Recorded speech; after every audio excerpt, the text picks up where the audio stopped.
I am a very very proud 63 year old. मैं 135 से without any external help, surgery और दवाइयाँ, उससे मैं so I am very proud of my body. मेरे पैरों की जो उंगलियां हैं वो अंदर को टर्न कर गई थी धरती को पकड़ने के चक्कर में, कि मैं गिर ना जाऊं। बहुत साल डिप्रेशन से फाइट किया और बहुत सी चीज़ें थी। जब मेंटल इश्यूज जो हैं वो बढ़े तो फिज़िकल इश्यूज इतने हो गए कि कुछ भी सोचने का समय ही नहीं मिला।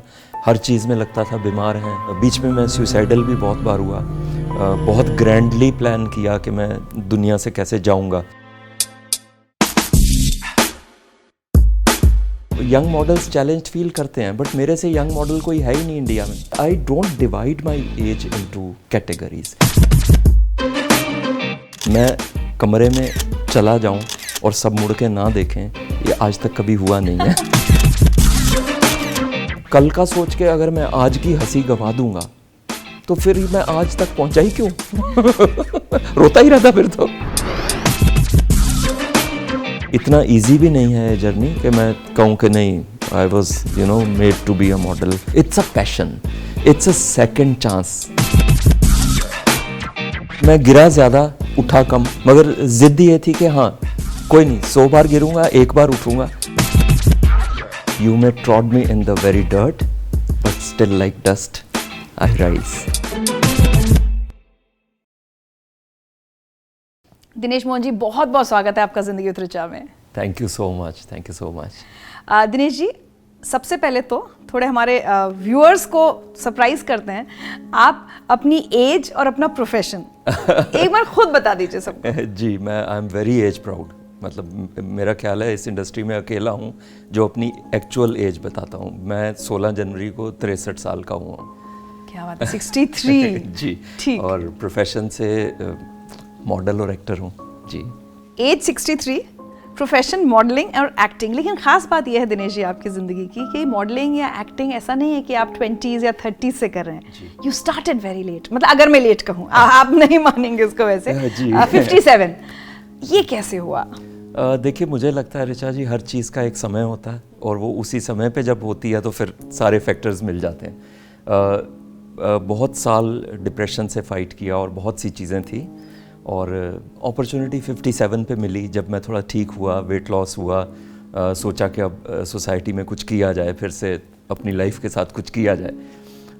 तो आई वॉज वेटिंग कि मुझे कोई काम मिले, पर ये कभी नहीं सोचा था मैंने कि मुझे ये मिल जाएगा। जी, आई थिंक 57 तक आते आते तो लोग अपना रिटायरमेंट प्लान करने लगते हैं और आपने पूरी तरह से एक नई जिंदगी शुरू की और एक ऐसे प्रोफेशन में जो आपने कभी खुद भी नहीं सोचा होगा कि मॉडलिंग या एक्टिंग। जी, सही बात है, बिल्कुल नहीं सोचा था। और मुझे लगा कि जो समय मेरा गया एक नेगेटिविटी में, गलत फेज़ में, तो मैं उसी पॉइंट से स्टार्ट हुआ जिससे मैं उसमें स्लिप इन किया था। तो वो फिर रिवर्स गियर ऐसा लगा कि बस मुझे एज और ये सब चीज़ें बिल्कुल महसूस, they are not a part of मेरे सोच का वो हिस्सा ही नहीं है। क्या बात है। बिल्कुल। एक और बड़ी अद्भुत बात मैं देख रही हूँ कि 57 में स्टार्ट किया आपने मॉडलिंग वगैरह, फिर एक्टिंग शुरू हुई और 63 मतलब 6 साल के अंदर आपने बहुत सारा काम कर लिया। तो tell us about all the work that you have done. Yeah I have done a lot of work. बहुत खुशकिस्मत रहा हूँ ऊपर वाले की और लोगों का बहुत प्यार मिला है। मैंने स्टार्ट किया था एज अ फोटोग्राफिक मॉडल, बस खड़े होके पोज करना एंड ऑल दैट, क्योंकि मेरी बैकग्राउंड नहीं थी बिल्कुल एक्टिंग की, थिएटर की या किसी की। मुझे आइडिया भी नहीं था टू बी ऑनेस्ट कि इस एज पे आपके लिए क्या एवेन्यूज़ इस इंडस्ट्री में। तो ऐसे ही चलते चलते किसी ने कहा कि यार फोटोज़ में तो अब तुम पुराने हो गए। 6 महीने में ही उनको लगा कि फेस एक्सपोज हो गया बहुत। तो मुझे लगा अब मैं क्या करूँगा। So I asked a few actors कि यार इसके बाद क्या कर सकते हैं इस इंडस्ट्री में, तब तक मुझे लत लग गई हुई थी। तो किसी ने कहा कि आप रैंप वॉक कर सकते हो, आप एक्टिंग कर सकते हो। तो वहाँ से फिर चीज़ें बढ़ते बढ़ते और रैंप वॉक स्टार्ट किया, फिर फिल्मों के लिए कॉल आने लग गए और वेब सीरीज़ के लिए और शॉर्ट फिल्म्स के लिए और टीवी एडवर्टाइजमेंट्स और ये वो। तो कितनी फिल्में और वेब सीरीज, टीवी सीरियल सब कर चुके हैं आप? मैंने मूवीज़ तो भारत की है सलमान खान जी के साथ, दरबार की है रजनीकांत जी के साथ, सांड की आँख जो बहुत एक मेरे हिसाब से मेरी लाइफ की बहुत बड़ी अचीवमेंट है वो तापसी पन्नू भूमि पेडनेकर, उनके साथ आई am very proud of that work. उसके अलावा मलयालम की एक मूवी रिलीज़ हुई है हैप्पी सरदार, जिसमें जावेद जाफरी जी के ऑपोजिट में हूँ मैं हीरोइन का फादर हूँ, वो हीरो के फादर हैं। और एक तमिल की और एक मलयालम की अभी रिलीज़ पे हैं मूवीज़। सो ये इस तरह और टीवी सीरियल जी, वो टीवी सीरियल सोनी के लिए किया है, जी के लिए किया है, शॉर्ट फिल्म्स की हैं, वेब सीरीज़ की है। एक स्टेज पे आके मुझे लगा कि मैं हिसाब रखना छोड़ दूं। क्या बात है। जब कभी रिटायर होके कुछ सोचूंगा तब गिनूंगा। तो अभी ये है कि मैं जो फैक्टर्स मुझे सूट करते हैं, जो प्रोजेक्ट्स मुझे लगता है कि मेरी पर्सनैलिटी पे ठीक रहेंगे, तो उस हिसाब से आगे बढ़ता जाता हूँ। मुझे तो ना सबसे अच्छी चीज़ आज ये लग रही है कि आजकल क्या होता है, हमारी पीढ़ी के तो बहुत सारे लोग, इंक्लूडिंग मी, मैं बहुत बड़ा एग्जाम्पल हूँ इस चीज़ का, कि 45 के बाद से सोचने लगते हैं अब तो हम रिटायर होने वाले। अब तो मैं तो कितनी बार ये कह रहा था कि हो गया, बहुत काम कर लिया, रिटायरमेंट। एंड दिनेश मोहन जी को देखिए, शुरुआत की है एक नई जिंदगी की 57 में, 63 6 साल होते होते इतना सारा काम कर लिया, और अभी भी कह रहे हैं जब मैं रिटायर होऊंगा तब अपने काम अगर हुआ तो दैट इज सो, मतलब मैं अपने लिए ही सबसे पहले तो आज आपसे ये लेसन ले लिया। चलिए अब हम वहाँ चलते हैं जहाँ से इस सब की शुरुआत हुई। आज हम सब कुछ बहुत अच्छा देख रहे हैं, आपने इतनी सारी फिल्में सब गिना दिया, लेकिन इसके पीछे की जो कहानी थी वो बहुत, मतलब अभी कहते हैं कि आप लाइमलाइट में हैं, हर जगह लाइट्स हैं, लेकिन आपने बहुत अंधेरा वाला जीवन देखा है। Let's talk about that. हाँ, ऐसा है ऋचा जी कि बैक स्टोरी और राइट होती है हर किसी की, और मैं अपनी स्ट्रगल को बहुत ग्लोरीफाई नहीं करता, बिकॉज आप 4 कदम दूर देखें तो मेरे से भी बड़ी कहानियाँ लोगों ने झेली हैं और उन सर्कमस्टांसेस से उठे हैं। बट हाँ, एक स्ट्रगल रहा है जो उस टाइम पे बिल्कुल मैंने रियलाइज़ नहीं किया कि कल को मैं इससे उठ पाऊँगा और ये एक इंस्पिरेशनल स्टोरी बन जाएगी। बस कोशिश की कि हाँ, जो भी ज़िंदगी मुझे भगवान ने दी है, मैं अपने लिए ऐसे डिसीजंस, ऐसी ऑप्शंस चुन सकूं जो स्पिरिचुअली करेक्ट हों। तो उन्हीं सब के चलते हुए बहुत कुछ हो गया मेरी ज़िंदगी में। और जब मैंने थोड़ा सा होश संभाला, व्हेन आई रियलाइज्ड कि मैं किस सिचुएशन में आ गया हूँ, यू नो क्या होता है कि आप जब आंधी के बीच में होते हैं, तूफान में, तो एक ही इंस्टिंक्ट होता है कि इससे निकलो।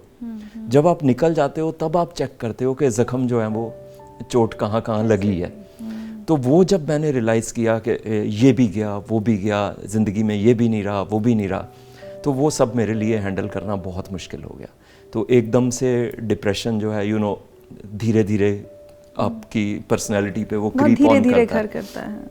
जब तक आप रियलाइज़ करते हैं, पहली बात तो आप मानना ही नहीं चाहते, आपको लगता है कि नहीं, इंटेलिजेंट, IQ लेवल, ये वो सब अपने आप को। तो डिप्रेशन का सबसे बड़ा एक जो मुझे लगा, जो मैंने रिकग्नाइज़ किया, कि जब आप उसको एक्सेप्ट कर लेते हैं तो वो एक फर्स्ट स्टेप है कि आप उससे अब निकल सकते हैं। तो बहुत जल्दी मैंने एक्सेप्ट कर लिया, अपने आप से बहुत लड़ाई नहीं की कि नहीं, मेरे साथ नहीं हो सकता।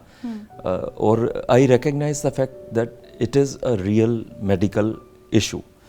सो फिर काउंसलिंग वगैरह स्टार्ट हुई। और मगर जब तक आप खुद से नहीं लड़ते या अब खुद अपने पे काबू नहीं पाते, तो मुझे लगा कि हेल्प करते हैं बहुत से लोग जो आपके अराउंड हैं या जो प्रोफेशनल्स हैं, मगर बेसिकली ये लड़ाई आपकी अपनी है। तो जब वो एक इरादा मेरे दिमाग में आया, मगर तब तक क्या है ऋचा जी, कि बहुत वेट गेन हो चुका था मेरा बुरी तरह से, 135 किलो तक मैं पहुंच चुका था, क्योंकि सारी frustration, I don't no, Punjabi family से हूँ। एक बड़ी अच्छी बात है कि हाँ जी, बच्चों को बहुत अच्छा खिलाते हैं, मगर अगर वो खाने पे ही फोकस रह जाए और आप सेल्फ डिस्ट्रक्टिव हो जाओ, तो फिर वो बहुत गलत चला जाता है।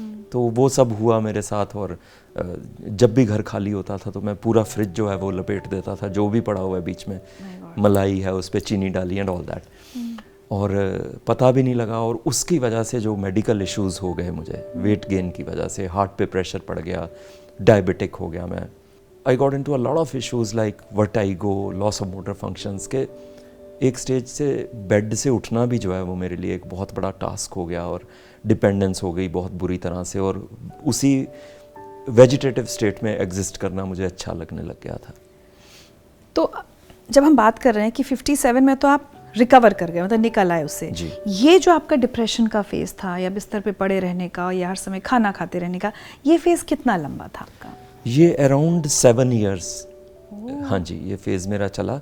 और धीरे धीरे धीरे धीरे मतलब चीज़ें मेरे हाथ से निकलती गई क्योंकि मैं फ़ाइट करना ही नहीं चाहता था। बीच में मैं सुसाइडल भी बहुत बार हुआ, बहुत ग्रैंडली प्लान किया कि मैं दुनिया से कैसे जाऊंगा, मगर लकीली कुछ मतलब ब्रिंगिंग अप ऐसी थी, कुछ जो 7 लोग सपोर्ट में थे, वो सिस्टम ऐसा था कि मुझे लगा कि यार इसमें सिर्फ मेरी हार नहीं है, इसमें जो लोग मेरे लिए फ़ाइट कर रहे हैं उनकी बहुत बड़ी हार होएगी। इस डिप्रेशन की शुरुआत क्यों और कैसे हुई? देखिए, कुछ डिफ़िकल्ट सिचुएशंस मेरी लाइफ में आई professionally. When you were 50? No, much earlier than that, much earlier than that.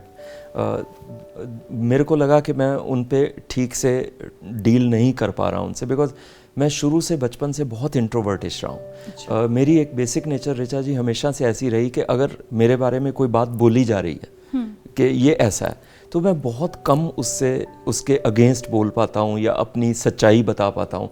मेरा एक बहुत फर्म फेथ है ज़िंदगी में कि अगर आप मेरे से एक अच्छा कनेक्शन चाहते हैं तो मैं अपना सच जो है वो आपके सामने क्यों रखूं? मेरे सच तक पहुंचना वो आपकी जिम्मेवारी है, क्योंकि आप मेरे से अटैच्ड हैं। I will be just natural with you, जैसा मैं हूं, मैं अपनी जिसको जैसे समझना है वो समझे। जी। एक ऐसा हादसा हुआ जिसमें जो एक बहुत डियर क्लोज रिलेशन था, वो ऑल ऑफ अ सडन मतलब बहुत ऐसे कि समझ ही नहीं आया कि क्या हो गया, उसका जर्नी ख़त्म हो गया। और तो उनकी लाइफ जर्नी खत्म जी, यस। उस टाइम पे मुझे इतनी स्पिरिचुअल अवेकनिंग और समझ और वो सब नहीं थी। उस समय क्या उम्र थी आपकी जब आपने इस अपने रिलेशन को खोया? मैं उस समय पे 41 इयर्स का था। सबसे बड़ी मेरे अपने, आपको हैरानी हो रही होगी कि मुझे एकदम से याद क्यों नहीं आया। मेरे ब्रेन का जो है ना, एक मैंने बहुत अपने आप को इस तरह से ओरिएंट किया कि जो भी नेगेटिव चीज़ें हैं उनको मैंने बहुत डिलीट करने की कोशिश की है, अपने सिस्टम से निकालने की। तो नॉर्मली अगर कोई मेरे से तारीख, समय, और स्पेशली जो बुरी तारीख है या बुरा वक्त, मुझे मेजर इवेंट्स याद हैं, उनका मेरे पे असर क्या हुआ वो याद है, मगर वो एक सेकंड का, दिनों का। अच्छा, मुझे लगा शायद डिप्रेशन की वजह से ऐसा हुआ है कि आपको याद नहीं आता, but you actually worked on it. When I decided कि मुझे निकलना है इससे, तो मुझे लगा कि मैंने बहुत छोटी छोटी पॉइंट्स पे फाइट किया है। जैसे अखबार पढ़ने की आदत थी रोज़ सुबह, तो सबसे पहले मैं ओबिचुरीज वाले पेज पे जाता था और फिर वहाँ से वो सिलसिला सारा के लोगों ने क्या लिखा है, किसका कौन कब गया। मुझे लगा दिस इज़ बहुत ही एक टॉक्सिक और डिप्रेसिंग हैबिट है। तो मैंने I don't know how people will take it, मैंने न्यूज़पेपर पढ़ना बंद कर दिया, घर में लेना बंद कर दिया। ऐसे छोटी छोटी चीज़ों पे वर्क करके और अपने आप को इस स्टेज पे ले आया कि हाँ, अब हिम्मत करते हैं उठने की, निकलने की और कुछ करने की। अभी मैं थोड़ा सा और समझने की कोशिश कर रही हूँ। आपके साथ एक पर्सनल ट्रेजेडी हुई, एक लॉस हुआ एक ऐसे रिश्ते का जिसको आप उस समय हैंडल नहीं कर पाए। लेकिन आपने कहा उस समय आपकी उम्र 41 थी, और उसके बाद भी 9 साल तो शायद आपको टिल 50, क्योंकि 50 में आप कह रहे हैं उसके बाद ये बहुत बढ़ गया, आपको डिप्रेशन समझ में आया और आप इतना खाने लगे। लेकिन वो 41 से लेके 50, वो 9 साल क्या थे, वो कैसे थे?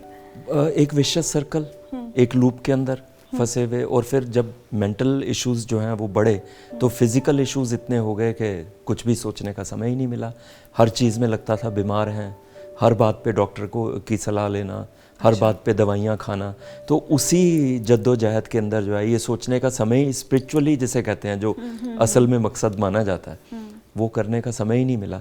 मगर आई वॉज लकी कि मुझे किसी ने सजेस्ट किया कि आप किताबों में ढूंढो इन सब के जवाब, जर्नी ऑफ द सोल क्या है, ये सारा क्या। तो first book I read was Swami Yogananda ji की ऑटोबायोग्राफी ऑफ अ योगी। तो उसमें से मुझे काफ़ी रिकन्सिलिएशन और वैलिडेशन महसूस हुआ कि हाँ, मतलब रिश्ते सारे जो हैं वो टूटने हैं, जीते जी जाएंगे या मर के जाएंगे। उस फेज़ में मैंने बहुत सी किताबें पढ़ी, मतलब मेरी लाइब्रेरी भी घर में जो है वो सब स्पिरिचुअलिटी की बुक से भरी हुई है। लेकिन फिर भी ये खाने वाली प्रॉब्लम और ये सब होता रहा, मतलब डील भी करते रहे आप डिप्रेशन से, और उससे निकलने की कोशिश भी साथ कोशिश भी करता रहा। एक क्या होता है कि कंफर्ट जोन जिसे कहते हैं, वो कईयों का पॉजिटिव होता है, कईयों का बहुत नेगेटिव होता है। आप सिंपैथी की जोन में ही पनपने लग जाते हो।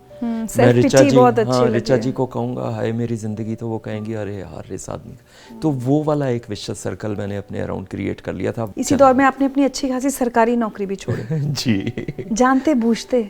जी यस। देखिए जो कुछ भी था, जैसा भी मेरा लाइफ रहा, मुझे मेरे पेरेंट्स ने एक आदत सिखाई कि जो आप नौकरी कर रहे हो उसके साथ पूरी ईमानदारी दिखानी है। जो आपके समय हैं दफ्तर के, उसके साथ पूरी ईमानदारी। पंक्चुअलिटी हमें हमारे फादर ने बहुत मतलब अच्छे घूर हाँ के जी, पिलाई। हाँ जी। तो मैं जस्टिफाई नहीं कर पा रहा था कि डिप्रेशन में था और मैं उठी 11 बजे रहा हूँ, और फिर वो सारी चीज़ें आफ्टर द पर्सनल लॉस जो आपके हुआ, After उसके the बाद personal नौकरी loss, करने मुश्किल हुआ। जी सब चीज़ें हाथ से निकल गई मेरे। तो मुझे लगा कि अभी स्टेप बैक कर लेना बेटर है। उस टाइम पे कुछ भी समझ नहीं आया कि कितना फाइनेंशियल लॉस मैं झेल रहा हूँ, कि एक आपकी सैलरी होती है, फिर आप एक पेंशन पे आ जाते हैं। अभी जॉब का स्पैन पूरा नहीं हुआ था मुझे, 23-24 साल ही हुए थे सर्विस करते हुए। तो फाइनेंशियली बहुत लॉस हुआ, मेंटली बहुत लॉस हुआ। ये सब चीज़ें जब अंदर आने लग गई दिमाग में, तो वो फिर ये कि यार ज़िंदगी ने मेरे साथ बहुत इनजस्टिस किया। आई डोंट नो इसको लोग कैसे लेंगे, आप कैसे लेंगे, पर मुझे लगता है एक नेगेटिव सिचुएशन को लंबे समय तक झेलना वो बहुत बड़ा सिन है। एक एब्यूसिव सिचुएशन के अंदर एग्जिस्ट करना, that is the worst sin that you can. चाहे उसमें कितना भी डियर रिश्ता आपका इन्वॉल्व हो, जितने भी क्लोज रिलेशंस इन्वॉल्व हो, अगर वो एक टॉक्सिक लेवल पे चला गया है तो उसको छोड़ के मूव ऑन करना इज़ मच बेटर। ये मेरा एक पर्सनल वो है, मगर उन दिनों में समझ नहीं थी, वो लंबा खिंचता गया। आपने सब रिलेशनशिप्स में भी टॉक्सिसिटी झेली है? जी यस। मतलब इस लॉस के बाद वो साइड बाय साइड चल ही रहा था। ये लॉस तो एक जैसे कहते हैं कि final nail in the coffin वाला था। मैं बहुत चीज़ों से डील करने की कोशिश कर रहा था, जिस बारे में मैं बिल्कुल भी मतलब I would not like to go into the details at all, because सबके अपने पॉइंट ऑफ व्यू हैं। ज़िंदगी है क्या ऋचा जी? मेरी ज़िंदगी मेरा पॉइंट ऑफ व्यू है, आपकी ज़िंदगी आपका पॉइंट ऑफ व्यू है। सच्चाई जो है वो है क्या? Tough to decide, very tough to. आप अपनी सच्चाई से रिकनसाइल कर लो, अपनी ज़िंदगी को अपने हिसाब से ठीक ट्रैक पे डाल लो, बस उसी कोशिश के अंदर। क्या आज जब आपको इतनी चीज़ों की समझ है, देखिए बहुत हम लोगों में डिप्रेशन को लेकर है, मेंटल हेल्थ को लेकर ना इतनी अवेयरनेस है ना समझ है, कई बार जैसे आपने भी कहा हम डिनाई करते रहते हैं, लेकिन आज जब आपको इतनी समझ आ गई है and today if you look back, तो क्या कभी ऐसा लगता है कि एज अ चाइल्ड और as a young man also you were prone to depression? Sadness थी आपके अंदर हमेशा जो कभी एक्सप्लेन नहीं की जा सकती थी? जी बिल्कुल, आपने बिल्कुल करेक्ट पॉइंट पे टच किया। मुझे आई डोंट नो व्हाई, मतलब मोरूस नेचर, शुरू से sad songs of loss. I never knew कि आपको कुदरत जो है वो किस चीज़ के लिए प्रिपेयर कर रही होती है, मगर एक वो इंस्टिंक्टिव था। अच्छा, इसमें फ्लिप साइड जो है वो भी बहुत इंटरेस्टिंग है। जब मैं सबसे निकल रहा था तो मैंने कुछ स्पिरिचुअलिटी पे कोर्सेज किए। I started working as a past life regression specialist, और लोगों की स्टोरियाँ सुन के मैं बहुत नेगेटिव हो जाता था। तो मैं रोज़ विश करता था कि यार मुझे कुछ ना ऐसा दो जो मेरे अपने उससे मेरी स्टोरी, फिर लोगों की स्टोरी एंड ऑल दैट। उन दिनों में अचानक ही मेरा लोगों के स्टाइल को नोट करना, मैं फेसबुक पे था तो मेरी सारी पोस्ट जो हैं वो फैशन से रिलेटेड होने लग गई, और मुझे और मेरे आसपास वालों को कुछ समझ नहीं आता था कि यार ये तुम मतलब क्या है, ये तुम मॉडल्स की फ़ोटोज़ शेयर कर रहे हो। सो विद टाइम मुझे समझ आया कि कुदरत का एक अपना स्कीम और एक अपना प्लान होता है। 41 अगर मैं कहूँ और 57, तो लगभग 16 साल जी। आपने बहुत बहुत बुरा वक्त काटा अपनी ज़िंदगी का। एक फेज़ उसमें ये था जहाँ आपको पता नहीं था कि आपको डिप्रेशन है और आप छोटी छोटी चीज़ों में स्ट्रगल कर रहे थे। उसका अगर कोई और आप थोड़े एग्जाम्पल्स, क्योंकि क्या होता है हम में से बहुत सारे लोग ऐसे होते हैं जो नहीं समझते हमारे साथ क्या हो रहा है। सो कोई अगर आप इंसिडेंट ऐसा शेयर करना चाहें जो ऐसा लगे कि अरे ये तो किसी के साथ भी हो सकता है विदाउट अंडरस्टैंडिंग कि डिप्रेशन है। हाँ, मतलब छोटी छोटी चीज़ें हैं। सबसे ज़्यादा तो मैं कहूँगा कि सेल्फ डिस्ट्रक्टिव जब आप हो जाते हो। देखिए लाइफ में इस स्टेज पे आके मुझे सिर्फ एक ही चीज़ समझ आई है इस सब में से, कि सेल्फ लव जो है वो बहुत ज़रूरी है, बहुत ज़रूरी है। और पूरा पैशनेटली, ऑनेस्टली, ईमानदारी से जो जीवन आपको मिला है उसको उस तरह से काटिए जैसे आपके कोर के अंदर है। Once when you start hating yourself, वो देखा है आपने फेस। हाँ, कि लोगों के पैरामीटर्स पे उतर नहीं पाए, किसी ने कुछ कहा, किसी ने कुछ कहा, आपने जब उन पे यकीन करना शुरू कर दिया, दैट मीन्स वहाँ से आपका डाउनफॉल आने लग गया।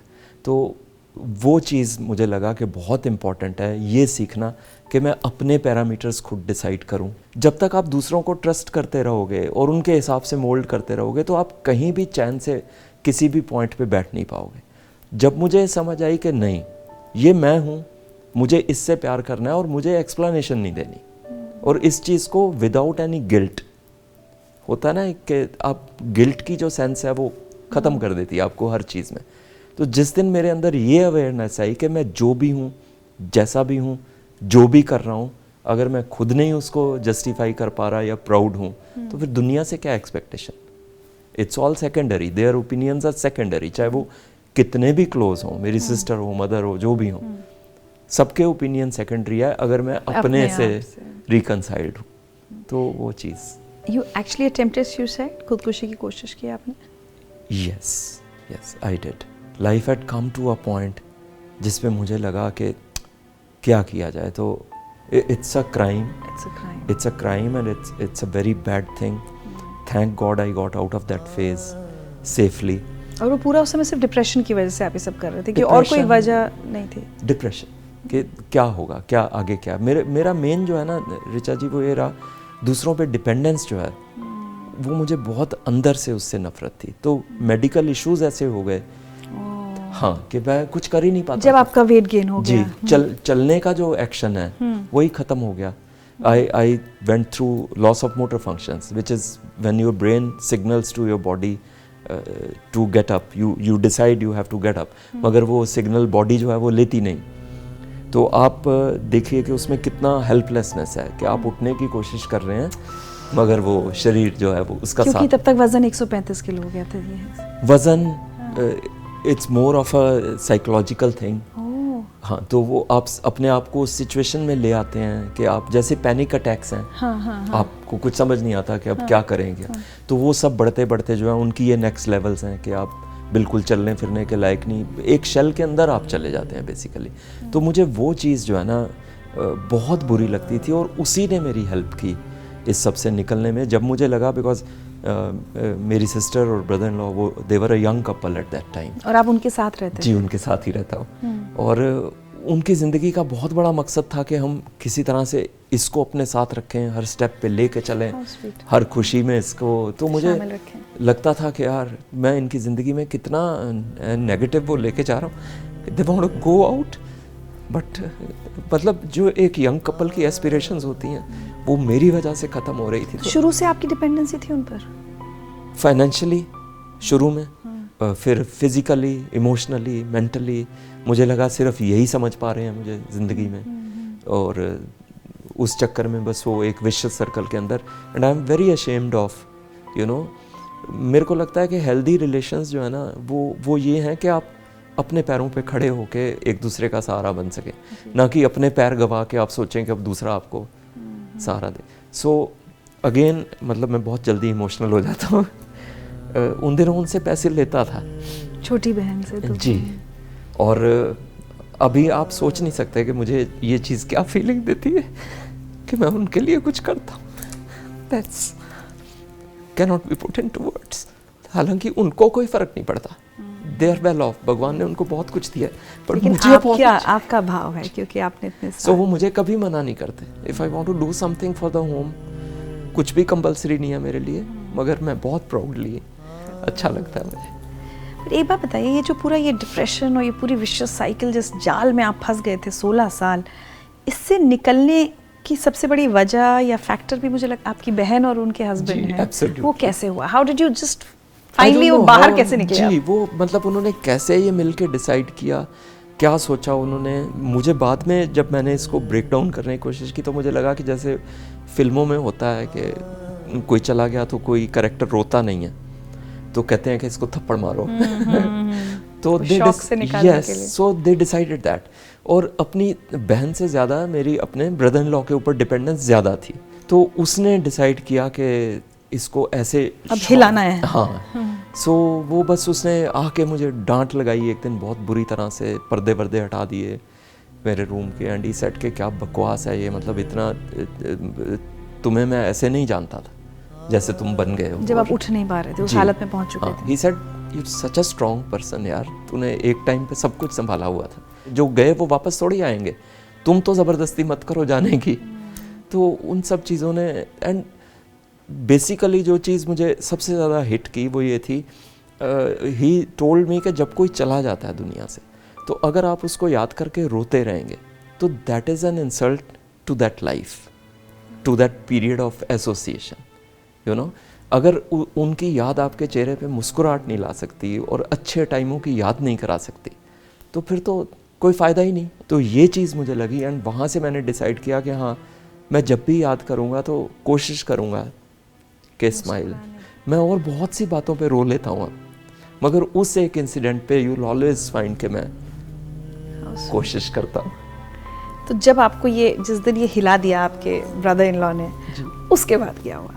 बस उसके बाद वही एक अवेकनिंग जिसे कहते हैं, and I faced my self, खुद को मतलब सामना अपना करने की हिम्मत करी कि ठीक है, ओके, ये मेडिकल इश्यूज़ हैं, ये हैं, ये है, मेंटल इश्यूज़ कौन से, माइंड तो तुम्हारा, यू नो, क्या है कि माइंड को हम इतना बड़ा एक आकार देते हैं, लाइक अ मॉन्स्टर।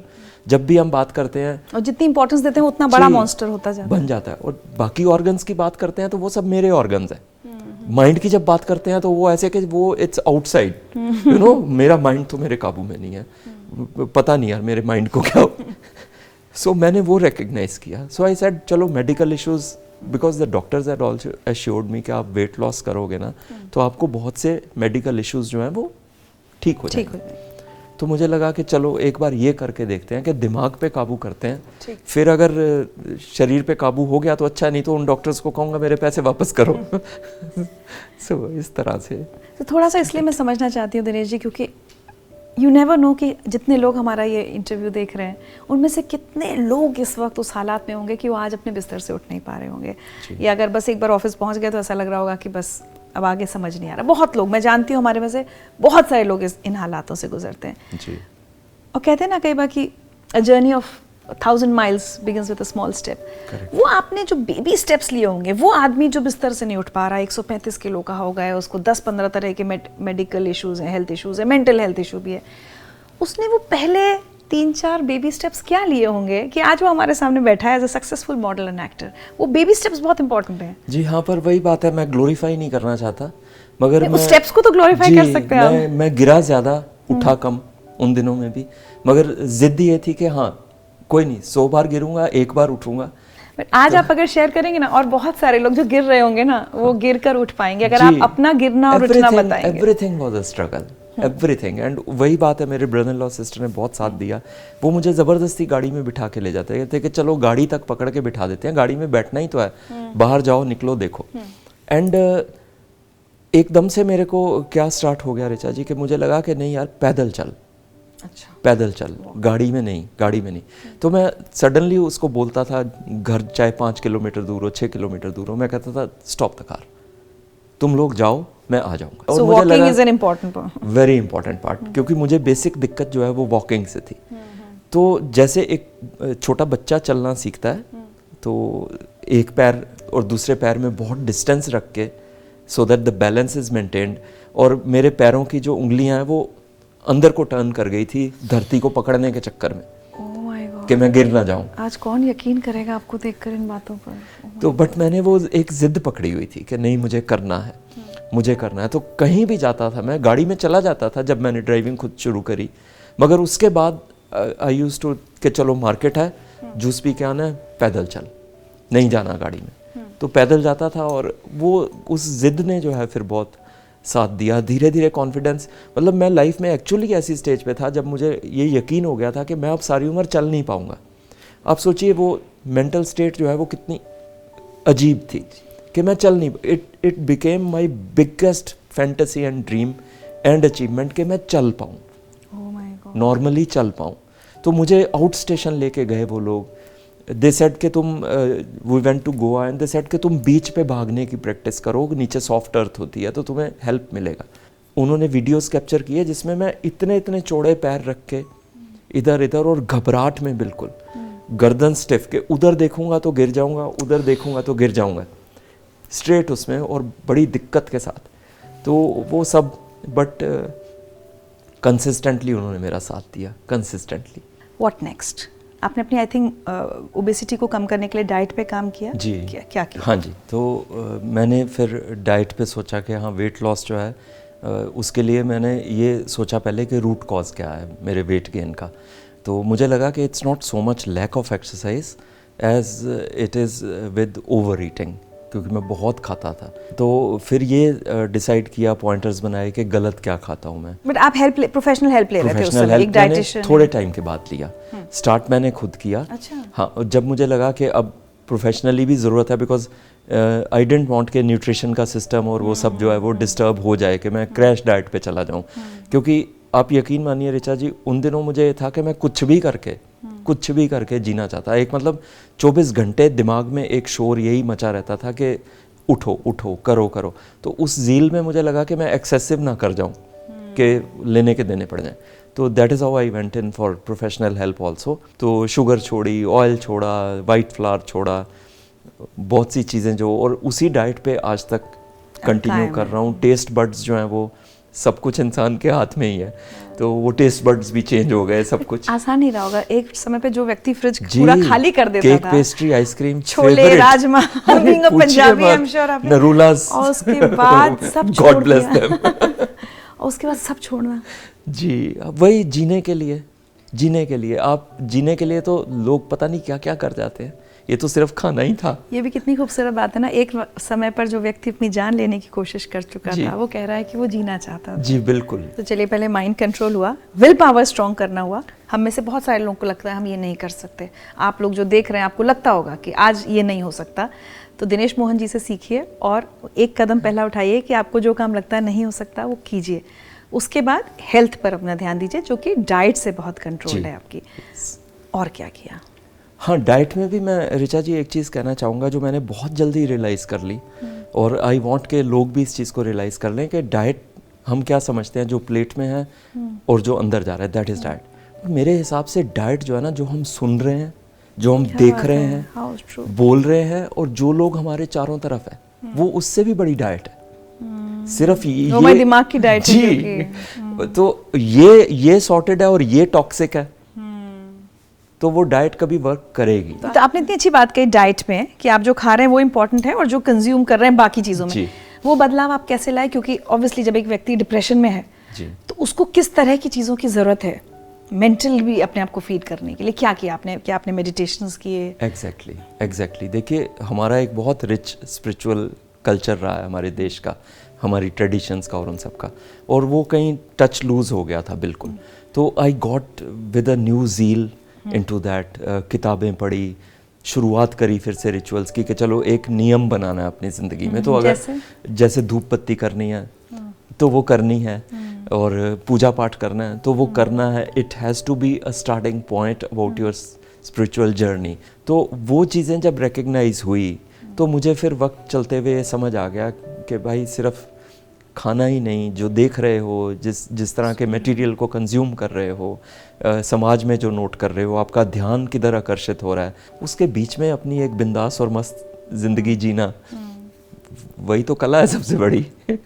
मैं बहुत प्राउडली कह सकता हूँ that I was born for this life, and वो जर्नी मुझे, हाँ जी, 57 साल लग गए पहुँचने में, बट मुझे लगता है कि मैं इसके लिए बना था। मेरे अंदर का स्ट्रगल अभी भी जारी है। आई am a very honest person. अभी भी कुछ दिन बीच में ऐसे आते हैं कि मुझे चलते हुए अचानक कुछ नेगेटिव थॉट आता है तो मुझे लगता है गिर ना जाना। तो बट कितना अपना पूरा ये लुक चेंज करने में, सुधार लाने में, क्योंकि उस बदलाव की वजह से ही आपको फिर काम मिला जी। कितना वक्त लगा आपको? अराउंड, बहुत क्लिशेड लगेगा, 9 months exactly I lost the wait.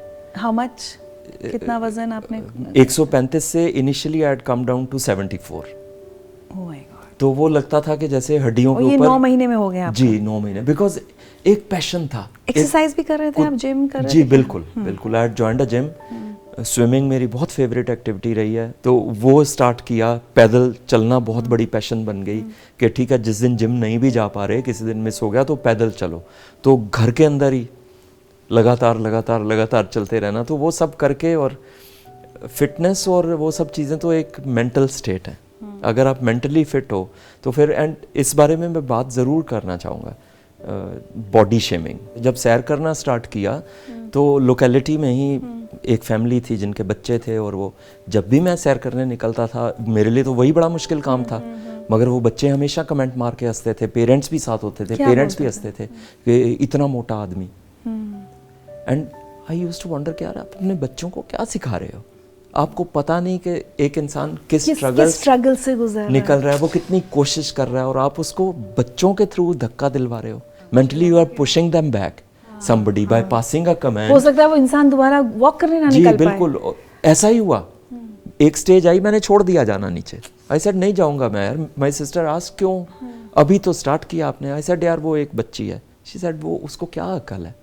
आप अपना सोचो ना, उसके माँ बाप को डील करने दो उससे, ठीक हो जाएगी टाइम के साथ। तो छोटी छोटी चीज़ें वो फेस कर करके और निकल के एंड में सारा मैं ब्लेम दूसरों को दूं, उससे मैंने रियलाइज़ यही किया कि मेरे अपने जो रिएक्शंस हैं they should be in tune with myself. अगर कोई कुछ बोल रहा है, I should be able to ignore that कि ठीक है। तो उस स्टेज पे आने में समय लग गया कि रिएक्शन ना दूं। तो मुझे लगा ठीक है यार, ब्रिंगिंग अप है, हालात हैं, सोच है अपनी, मेरी सोच ये है, मेरी ज़िंदगी के लिए ये ज़रूरी है, तो मैं ये करूँगा। मैं नहीं पीछे हटूँगा कि अगर कोई कह रहा है इस बुड्ढे ने क्या कपड़े डाले हैं, इस बुड्ढे की पर्सनैलिटी। आज तक होता है ऋचा जी, लोग जो जानते नहीं मुझे वो हंसते हैं, मजाक उड़ाते हैं, और दे डोंट नो कि स्ट्रगल क्या है, अचीवमेंट क्या है। We have this bad habit of putting everybody down and feeling big, very big about ourselves. True. दूसरों के सिर पे खड़े हो गए। मेंटल हेल्थ को लेकर क्या ताने सुनने पड़े कभी रिश्तेदारों से या किसी? जी बिल्कुल बिल्कुल बिल्कुल। आई डोंट नो, जो बहुत क्लोज थे उन्होंने भी ये कहा कि मत डिस्कस करो यार, एक लेबल लग जाएगा, मत बोलो, सब तुम्हें पागल कहने लग जाएंगे, तुम बदकिस्मत तो हो ही, मनूस तो हो ही, और ऊपर से ये सब शब्द आपने जी सुने हैं, बदकिस्मत, बिल्कुल बिल्कुल सुने हैं, बिल्कुल सुने, और अब तुम पागल भी डिक्लेयर कर दिए जाओगे। तो ये होता है, these are all. But again मैं किसी को दोष नहीं देता, सब अपनी सोच के शिकार हैं। मैं अपनी सोच का शिकार था, अब भी अपनी सोच का शिकार हूँ, और वो हेल्दी है, पॉजिटिव है, ऊपर वाले का शुक्रिया है।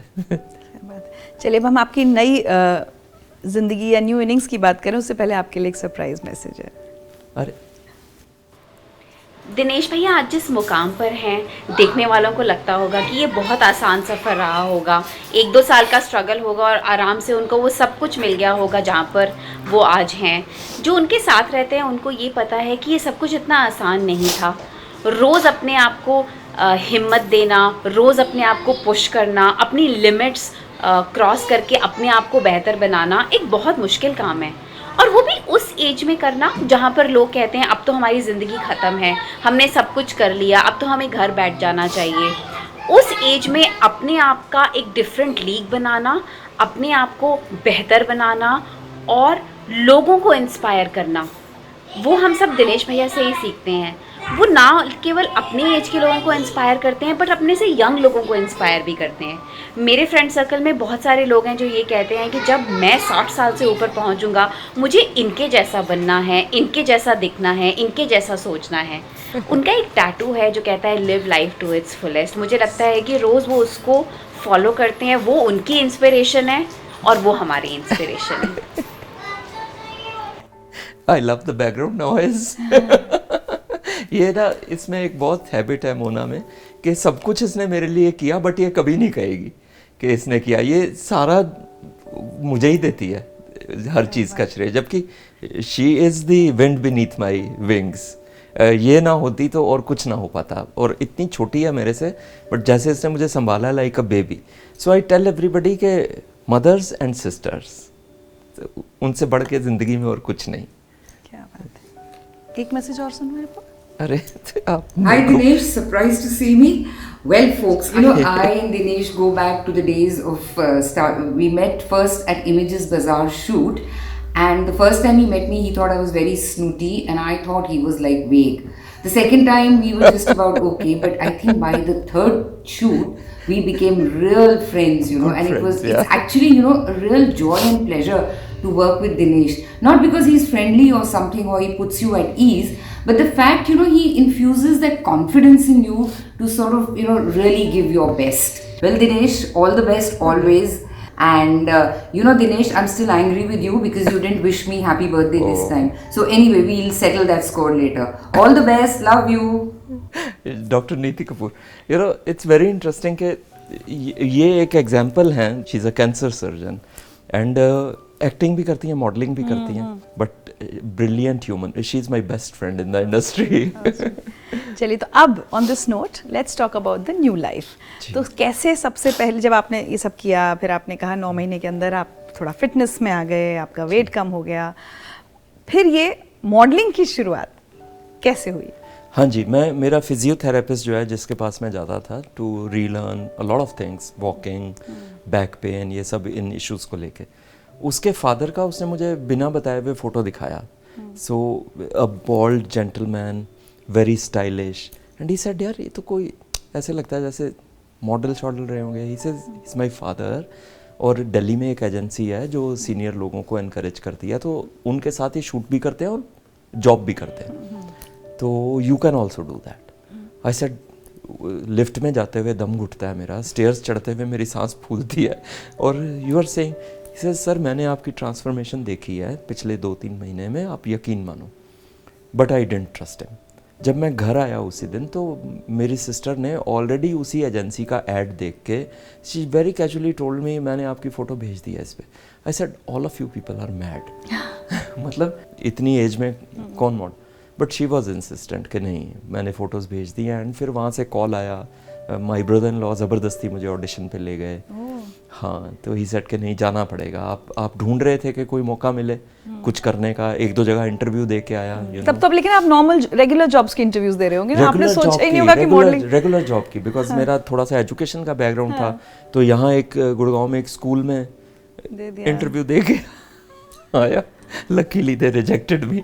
उनको लगा very glamorous for a school job. तो फिर वो पर मॉडलिंग की दुनिया में they accepted me with open arms के ओके. एवरीबडी देयर थॉट के तो यही कर रहा होगा बचपन से. मतलब वो पहला शूट कैसा था, वो कुछ एक्सप्लेन कीजिए. Audition was much more historic than that, क्योंकि उन दिनों मैं बहुत डीपली इन स्पिरिचुअलिटी था. तो एक वाइट लाइट जो होती है स्पिरिचुअल, उसमें बहुत फेथ था मेरा. तो जब मैं जाके खड़ा हुआ, बहुत मुश्किल से वहाँ तक पहुँचा. सारे यंगस्टर्स थे, वहाँ से भागने की कोशिश करी. पर जब मैं गया, मैंने देखा 10-12 मॉनिटर्स हैं, लोग बैठे हैं पीछे. तो बहुत ही ऑड लगा, ज़िंदगी में वो कभी देखा नहीं था. फिर क्लिक की आवाज़ आई और ऊपर से लाइट जो है. तो एज आई लुक्ड अप, तो मुझे लगा कि वो वाइट लाइट जो स्पिरिचुअलिटी में सुनी है कि ये एक इशारा है. तो वहाँ से मैं एक डिफरेंट जोन में चला गया. मुझे लगा, अंदर से आवाज़ आई, give it your best shot. So उन्होंने बहुत कुछ करने को कहा कि फ़ोन पे बात करो, हंसो, एक्सप्रेशंस दो, लॉटरी निकली है, ऑफिस में डील नहीं थ्रू हुई. सो ऑल दोज डिफरेंट, दो it was for a still. That agency is an expert in still photoshoots. जो भी होर्डिंग्स वगैरह हम लगे हुए देखते हैं वो सब उसी एजेंसी के. एंड सरप्राइजिंगली मेरी एज ग्रुप में एंड बहुत से यंगस्टर्स थे, उन सब में ओनली 2-3 पीपल वर सिलेक्टेड. अपनी एज ग्रुप में मैं अकेला ही था जिसका selection on the spot they signed me. And बातचीत चलते चलते, पोस्टपोन होते होते 2016 में जो मेजर शूट था, छोटे मोटे स्टार्ट उन्होंने कर दिए. बट जिससे मुझे उम्मीद थी कि हाँ, this is as per my personality. And जो मेरा उन दिनों लुक था, आई हैड लॉन्ग हेयर, और मैं उनको ब्लॉन्ड कलर करता था, दाढ़ी मूछ नहीं था कुछ भी. एकदम एक्सट्रीम रिवेंजफुल जोन में चला गया था लुक्स वाइज के. लोगों की ऐसी तैसी मेरा ये मन है, मुझे करना है. तो वो शूट चलते चलते फिर मेरे बर्थडे पे 16 जनवरी 2016 में, जिसको मैं अपनी एंट्री इंडस्ट्री में मानता हूँ, and I was made to play by chance the head of a fashion agency.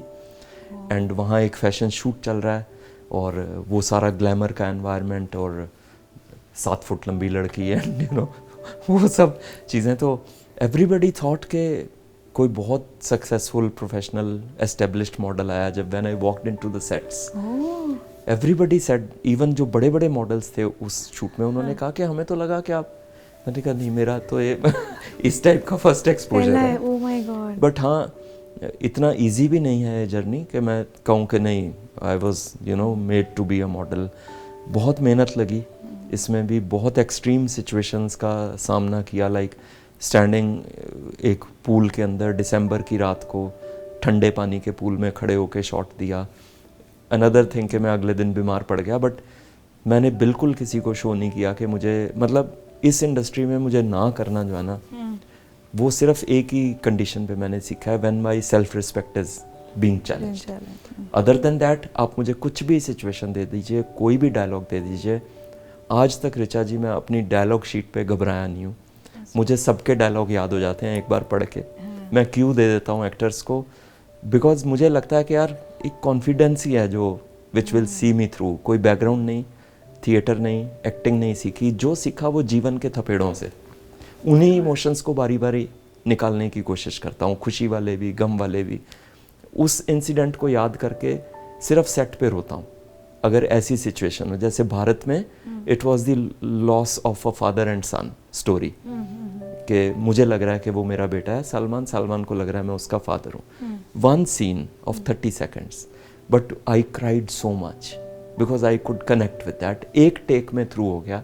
But modelling से फिर एक्टिंग का मौका कैसे मिला आपको, वो भी सीधे सलमान खान के साथ कोई जी, रैंडमली कॉल आया इनके, मुकेश छाबड़ा कास्टिंग से बोल रहे हैं, उनके हम असिस्टेंट हैं, और ऐसे ऐसे हमारा जो है ये एजेंसी ऐसे वर्क करती है, we need an audition, phone audition. आप अपने फ़ोन पे बना के भेज दीजिए कि एक बूढ़ा इंसान है, कमज़ोर, बेड पे लेटा हुआ है, और उसका बेटा आता है बहुत सालों के बाद, वो कहता है बेटा तुम आ गए, तुमने बहुत टाइम लगा दिया, एंड चला जाता। अब मुझे लगा कि यार 82 kgs, मस्कुलर, इतना बीमार कैसे दिखूंगा? कैसे दिखूंगा, वो भी मरने वाली तो एक्टिंग मेरे से होएगी नहीं, जीने वाली करवा लो। बहुत उससे अनमने मन से वो ऑडिशन दिया। आई डोंट नो, बिकॉज कास्टिंग वाले जो है ना, it's for them, it's a job, it's a passion. वो एग्जैक्ट चीज़ वो कर ले। ही सेड ये आपकी वो नहीं है बॉदरेशन कि आप बीमार लग रहे हो या नहीं, वो हम करवा लेंगे सेट पे, आप सिर्फ जो कहा गया वो करो। हाँ, बस वो तुरंत जैसे ही मैंने भेजा, नेक्स्ट डे ही मुझे कॉल आ गया।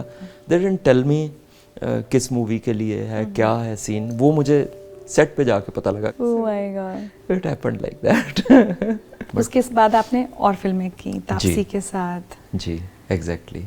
सांड की आँख का मुझे, that was immediately after Bharat, yes, immediately after Bharat. This is the next Hindi movie. बीच में मैंने एक मलयालम मूवी किया, तो सांड की आँख के लिए मुझे फिर वही ऑडिशंस का प्रोसेस और फिर फिटिंग्स का प्रोसेस, एंड वहाँ मुझे बता दिया गया था कि ये मूवी है, ये उनकी लाइफ स्टोरी पे है, जो शूटर दादीज हैं, and Bhumi and Taapsee, they are playing both these sisters. So there is a character of Maharaja of Alwar, and you are the only male figure in the movie who supports his wife. All the other characters are mostly. So I thought, okay, I'll stand out. And फिर वो look सारा royal, get up सारा, and वो तो you look royal. एक बात बताइए, looks तो हो गए, एक्टिंग कैसे, मतलब क्या आती थी बचपन से? आप, you are a good actor, stage पे कुछ किया है, कैसे एक्टिंग कर रहे हैं आप? सीखी भी नहीं आप कह रहे हैं? जी, प्रोसेस, इट्स अ प्रोसेस। जब मैंने अपना फर्स्ट सीरियल साइन किया, उन्होंने मुझे 2 दिन में ही बहुत बुरी तरह से डांट दिया। दूसरे दिन ही, क्या मुंडी क्या हिला रहे हो, एक्टिंग आती नहीं है, क्या करने आए हो यहाँ पे? This is what I said. तो I took it as a challenge. I said yeah he is right, अगर वो गलत कहते तो मैं टोक देता। नहीं तो बहुत लोग ये कह सकते हैं मैं मेरी उम्र में इस तरह से बेइज्जती कर रहे हो, पर मुझे लगा कि वो एक्टिंग के बनिस्बत बात कर रहे हैं, उसके बारे में बात कर रहे हैं, and that is what a spirit. Yeah so I could understand. So I thought के I came back and asked my sister, तब तक उसका एक एपिसोड जो है वो आई सेड कैसी लगी acting? She said honest. I said yes. कहती बकवास। My brother in law said क्या यार, क्या बकवास एक्टिंग किया है तुमने? तो देन आई डिसाइडेड कि मुझे अपने जो ये इंद्रियां हैं इनको खोल के सेट पे रहना है, दूसरे एक्टर से बात करने में समय नहीं गंवाना, चाय पीने में समय नहीं गंवाना, तफरी में समय नहीं गंवाना, फोटोज़ नहीं खींचनी है। I have to observe how the other actors are acting in a situation, lines कैसे डिलीवर कर रहे हैं, कैमरा कहाँ लगा है, लाइट्स कहाँ लगी हैं। And being an intelligent person, बहुत जल्दी मैंने अपने वो चेंजेस, एंड उसी साल में मुझे फिर अपनी शॉर्ट मूवी, अगर आप उसे देखें यूट्यूब पे है, द बेंच, ठीक। It's the story of again you know kids throwing out their old parents. उसके लिए मुझे बेस्ट एक्टर का अवार्ड मिला उस शॉर्ट फिल्म के लिए। You really worked hard. घर आकर भी क्या आप करते थे कुछ? बिल्कुल, शीशे के आगे खड़े होके यूट्यूब पे चेक करके उस जोन में रह के हमेशा आई ऑलवेज थॉट के जब तक मुझे लाइंस के पीछे की स्टोरी समझ नहीं आएगी तब तक मैं कर नहीं पाऊंगा। और ज़्यादा दिक्कत नहीं हुई because I had a very you know roller coaster kind of life, so I could understand के लोग किन इमोशन से निकलते हैं। हाँ, थोड़ा इनिशियली जो एक्टर्स थिएटर में थे उनसे थोड़ा सा मुझे नेगेटिव वाइब आया because I audition for an ad by Shoojit Sircar ji. All out का एक ऐड था जिसमें एक मॉम जो है अपने छोटे बच्चे को खाना नहीं देती बिकॉज वो उसके पर्स से 10 रुपये निकाल लेता है। So I play a Haryanvi futuristic character in that जो कहता है तेरे बाप के घर से लाई है क्या पैसे, क्यों नहीं दे रही है उसको खाना। एंड माई एल्डर ब्रदर वो सपोर्ट करता है अपनी बहू को कि नहीं ये ठीक कह रही है। This went viral. When I audition for that the room was full of theatre artist, you know they wanted a solid background in acting, but I again took it as a challenge. जब मैं challenge ले लेता हूँ ना तो बहुत खतरनाक हो जाता हूँ। तो मुझे लगा नहीं यार यहाँ तो इज्जत का सवाल है, ये अच्छे से करना है, अच्छे से करना है। So I give it my all and I got selected for that luckily. चलिए, तो एक शेमिंग ट्रोलिंग हमने पहले देखी जब आप के मोटापे का मजाक उड़ाया गया, आपके पहनावे का उड़ाया गया। अब जब आ गए हैं, सेटल हो गए हैं, यूर इन द इंडस्ट्री, आप कई बार यंगस्टर्स या यंग मॉडल्स रैंप के पीछे या व्यूअर्स, आप किस तरह की ट्रोलिंग या बॉडी शेमिंग का आप सामना करते हैं? एज शेमिंग का क्या क्या होता है? आई am a very very proud 63-year-old. This aura comes from inside. The moment, I don't know whether I should be saying it or not. मैं कमरे में चला जाऊं और सब मुड़ के ना देखें, ये आज तक कभी हुआ नहीं है। Who cares about trolling? उस पे ध्यान ही क्या देना। यंग मॉडल्स चैलेंज फील करते हैं बट मेरे से यंग मॉडल कोई है ही नहीं इंडिया में। क्या बात है। That is my spirit. I don't divide my age into categories. मैं अपने बारे में एज अ ह्यूमन बीइंग सोचता हूँ, नॉट एज अ बच्चा, बूढ़ा, जवान और वट एवर। सो मैं उसी लाइन पे हूँ। I take the biggest of challenges. मुझे डिफ़िकल्ट से डिफ़िकल्ट रैंप वॉक भी मैंने किए हैं, पूरी स्पिरिट के साथ किए हैं। आप वो एटीट्यूड रखोगे ऋचा जी तो सब सॉर्टेड हो जाएंगे अपने। फिर भी कुछ शेयर कीजिए ना कि क्या कई बार थोड़े कम उम्र के बच्चे, यंगस्टर्स या क्या बोलते हैं आपको? मजाक उड़ाते हैं कि ये अंकल हमारी जॉब खाने आ गए। तो मैं उनको यही कहता हूँ कि हाँ सावधान हो जाओ, ये अंकल सिर्फ जॉब ही नहीं खाते ये अंकल पूरा रैंप खाने वाले हैं तुम्हारे सामने। अब बोल देते हैं? बिल्कुल बोल देता हूँ।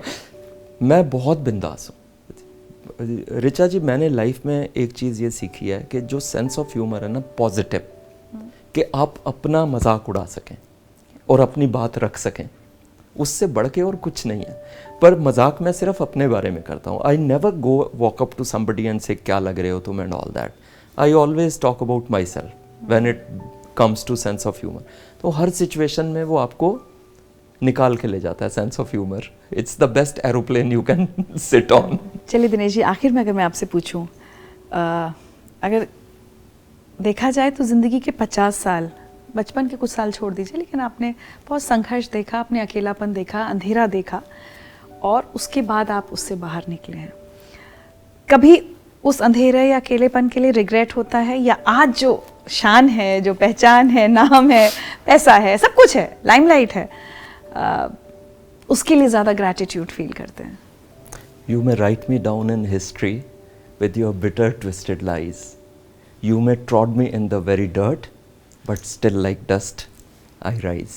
क्या बात है। Rise from the ashes. Rise from the ashes. आप मिट्टी समझ के जितना जोर से पैर मारोगे वो मिट्टी उतनी आंधी बन के उड़ेगी। Thank God those people came in my life जिन्होंने मुझे कूड़ा समझ के किक किया।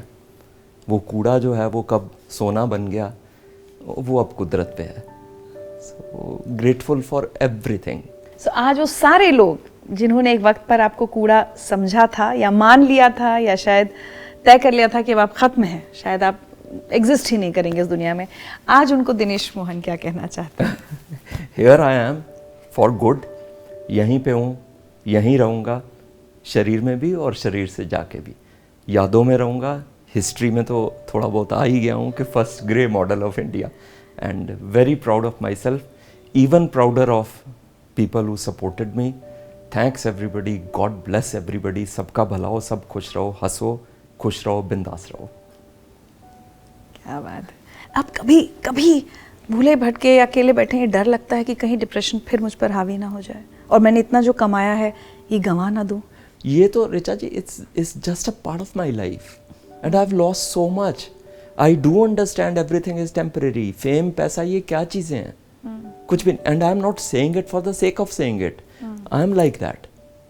मुझे कोई फ़र्क नहीं पड़ता.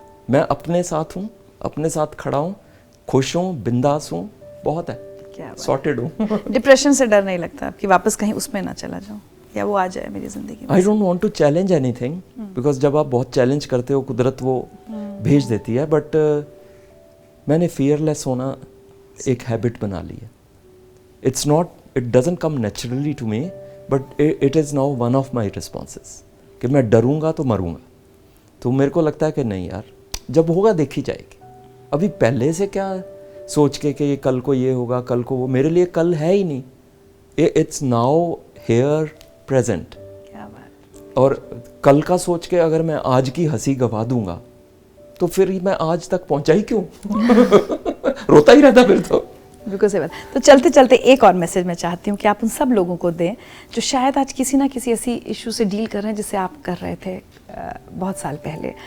तो उन सब लोगों के लिए शायद आपकी कोई बात उनको आज उठा दे उनके बिस्तर से, जैसे आपके ब्रदर इन लॉ ने आपको उठाया था. जी, मैं बस एक ही चीज़ कहना चाहूँगा सबको, जो मैंने अपने इस जर्नी से सीखा है कि खुद से ज़्यादा प्यार आपको चाहिए कैसा भी लगे, और किसी से मत कीजिए. किसी को इतना इमोशनल राइट किसी सिचुएशन को, किसी इंसान को आपके ऊपर मत दीजिए कि वो आप पे हावी हो जाए. आपका सेल्फलेस देखिए, आपने अपने साथ आखिरी सांस तक रहना है. अगर आप खुद अच्छे से बिंदास नहीं रहेंगे तो फिर आपका कोई और साथ देने नहीं वाला. सो किसी भी सिचुएशन में कीप योरसेल्फ द नंबर 1. मैं अपनी ज़िंदगी में नंबर 1 हूँ, नंबर 1 पे रखता हूँ. वो पोजीशन मैं छोड़ने नहीं वाला किसी भी हालत में.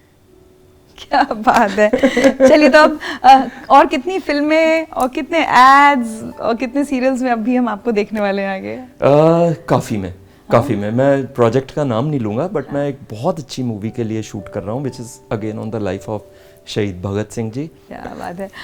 दिनेश जी, बहुत अच्छा लगा आज आपसे बात करके. Honestly I am feeling so honoured, privileged and motivated. ज़्यादा इंपॉर्टेंट बात है कि ऐसा नहीं है कि मेरी ज़िंदगी में ऐसा वक्त नहीं आता जब मुझे लगता है कि पता नहीं रिटायरमेंट ले लो या सब बेकार है, सब छोड़ दो. और मैं हमेशा ये कहती हूँ कि मैं अपने गेस्ट से ही वो इंस्पिरेशन ड्रॉ करती हूँ, और आज आपने मुझे बहुत इंस्पायर किया. So thank you so much. Richa ji, यहाँ एक बात मैं ज़रूर कहना चाहूँगा. मैं आपका प्रोग्राम बहुत फॉलो करता था, बहुत देखता था, और जब आप प्लेटफॉर्म देते थे उन आवाज़ों को जिनको कोई सुनता नहीं है, तो मुझे लगता था कि यार ऐसी बात नहीं है. लोग हैं जो दूसरों की आवाज़ को एक मौका देते हैं. और तब से मेरे दिमाग में एक वो धुन चढ़ी कि अगर मुझे इनका प्लेटफॉर्म मिल जाए और मैं बात कर पाऊँ अपने बारे में, तो I will be the luckiest. और वो बस सिलसिला कैसे जुड़ा, किस तरह ऐसा से हो जाता है. आई थिंक आप तो इतने स्पिरिचुअल हैं, मुझे लगता है एक डिवाइन कनेक्शन पे बन जाता है. जी, और मतलब कभी सपने में नहीं मैंने सोचा था कि आप जैसी हस्ती के साथ बैठ के मैं बात करूंगा और अपनी लाइफ स्टोरी बता पाऊंगा. तो ड्रीम कम ट्रू. नहीं, आज हमारा ऑटोग्राफ लेने का टाइम है भाई, कि हम फिल्म देखेंगे, हम कहेंगे अरे इनको हम जानते हैं. क्या बात कर रहे हैं रिचा जी, आप यू आर अ लेजेंड. अरे नहीं सर, आपके लिए छोटे छोटे तोहफे हैं जिंदगी विद रिचा की टीम की तरफ से.